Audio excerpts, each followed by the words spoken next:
Masih lagi dalam topik Malaysia Teguh Bersama, apakah sumbangan pendidikan tinggi? Tadi kita berhenti dalam konteks pembangunan kemakmuran negara, sumbangan pendidikan tinggi. Sekarang kita nak bercerita berkenaan penganjuran program bicara kenegaraan dan apa matlamat sebenarnya dan juga apa impak yang dijangkakan dari program ini, Doktor. Terima kasih, Syahrul.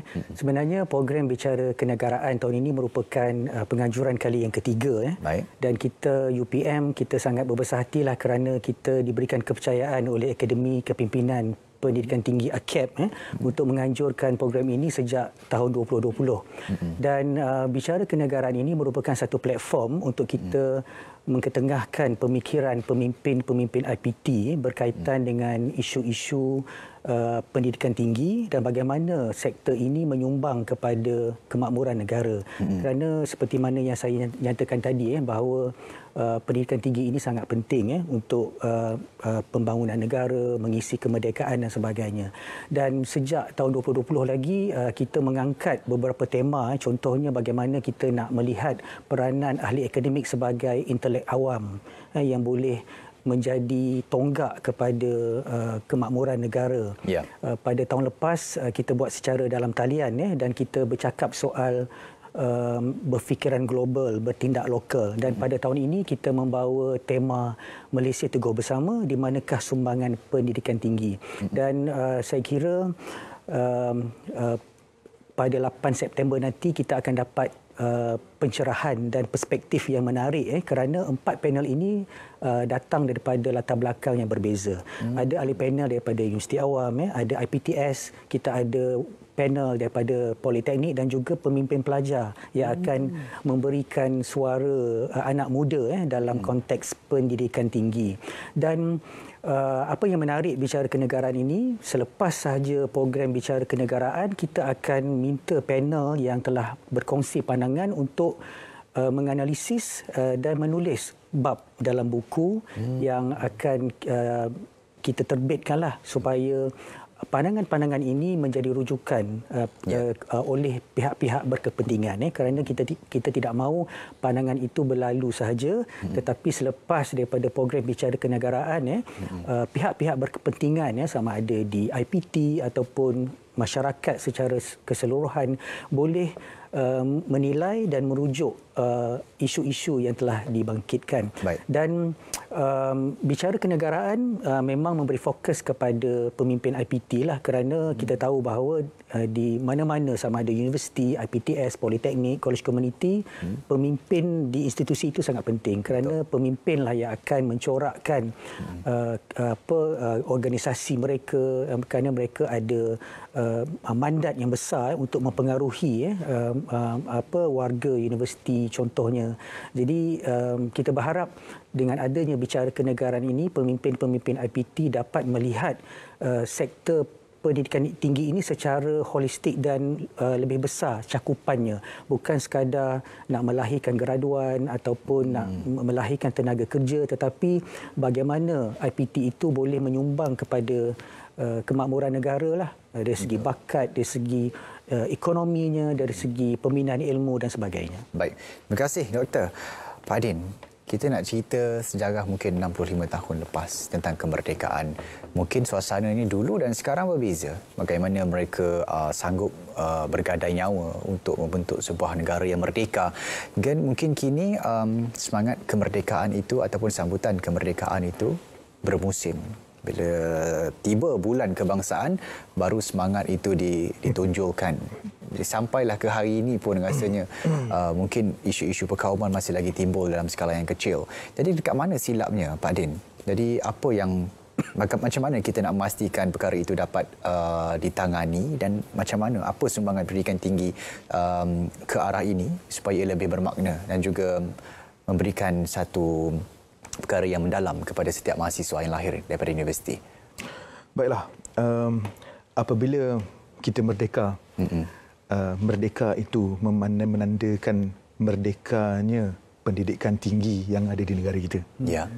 Dan kemerdekaan itu kita sambut dengan, seperti kata Dr. Izani tadi, dengan melakukan, dengan mengacuankan, dengan memberikan resepi, dengan meletakkan intipati kita. Betul. Cara kita sesuai dengan negara kita.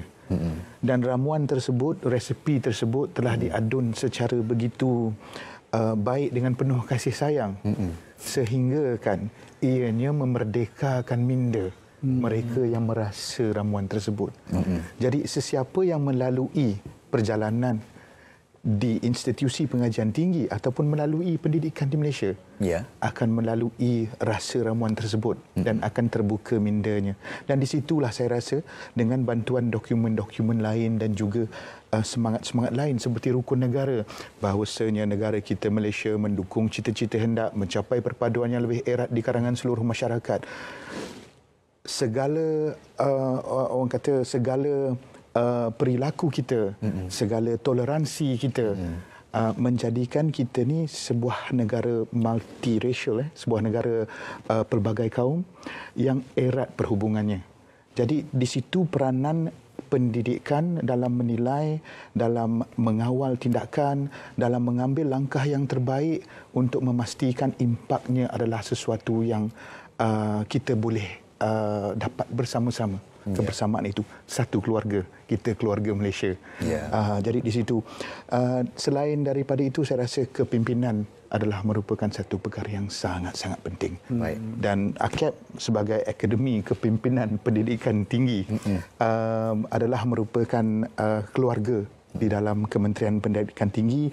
Kami telah dilahirkan pada tahun 2006 dan pada ketika itu kami telah diberikan mandat untuk melihat kepimpinan sama ada dari sudut penilaian, dari sudut pemberian latihan, perkongsian dan juga penjanaan ilmu berkenaan dengan pendidikan, agar di IPT khususnya dapat melahirkan insan-insan yang boleh menjadi pemimpin dan terkedepan untuk memberikan orang kata jalan seterusnya dan membimbing rakan-rakan yang lain untuk terus ke hadapan. Baik.